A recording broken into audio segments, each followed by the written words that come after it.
So in my talk today, I will try to address the very problematic nature of this issue. So part of I will address is the actual questions themselves about what did or did not happen and trying to give it some broader meaning. And I'll have many more questions rather than answers because, as we'll see, the issue of the evidence is problematic.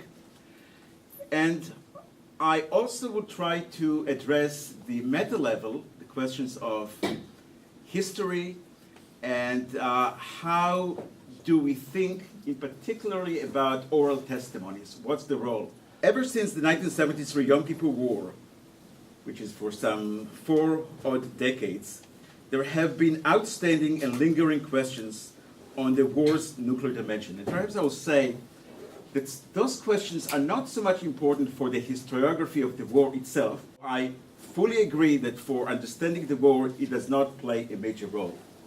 It does play a major role to understand how Israel thinks about the nuclear issue, and in particular, the lessons for the future. So the intriguing question is, what exactly happened in Israel on that front during the war? How close really was Israel to the nuclear brink? And if indeed Israel conducted nuclear-related activities on the ground, as is commonly believed, especially by so-called foreign sources outside Israel, what was the purpose and the target of those activities? Soon after the war, there was rumors started to spread that Israel has indeed come close to the nuclear abyss. There were all sorts of anonymous tales about bombs or bombs component being rushed to air bases and so forth. Time magazine, for example, in 1976, just about 2 years after the war, started to have the first time some kind of publishable note claiming that Israel had at the time 13 Nagasaki-like weapons. They were rushed to places. It had impact on the way that in America decisions were made. And over those 4 decades since the war, the nuclear lore about the 1973 war has turned into an urban legend. I call it urban legend or mythology because nobody knows exactly how it's originated and who the real sources were, but it is commonly believed as true or near true.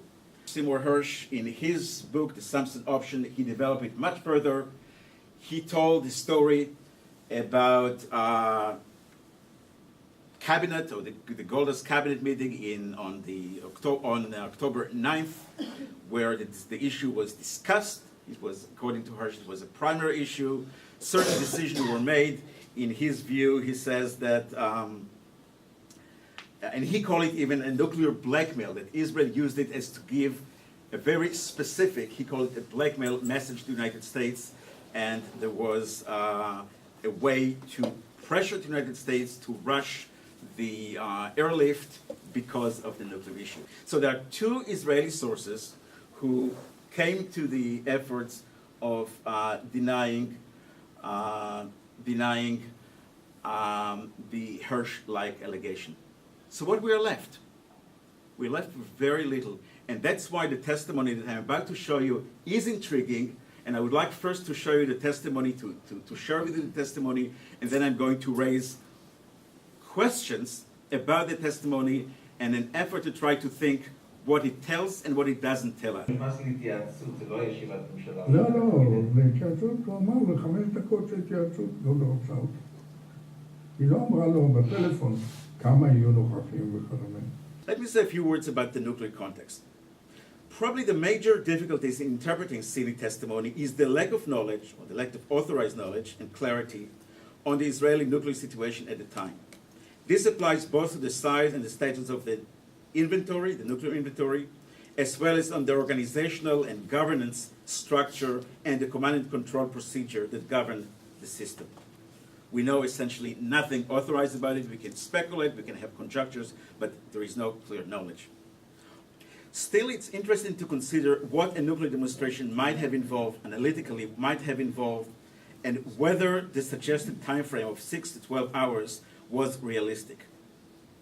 Israel was presumably, again, that's my presumption, was presumably capable of conducting an underground detonation of a weapon with a yield on the order of Hiroshima and Nagasaki.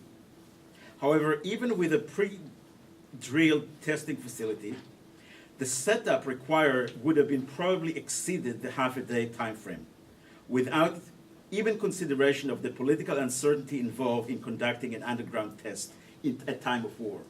One primary reason for the general obscurity of the subject is Israel's code of silence on all nuclear matters.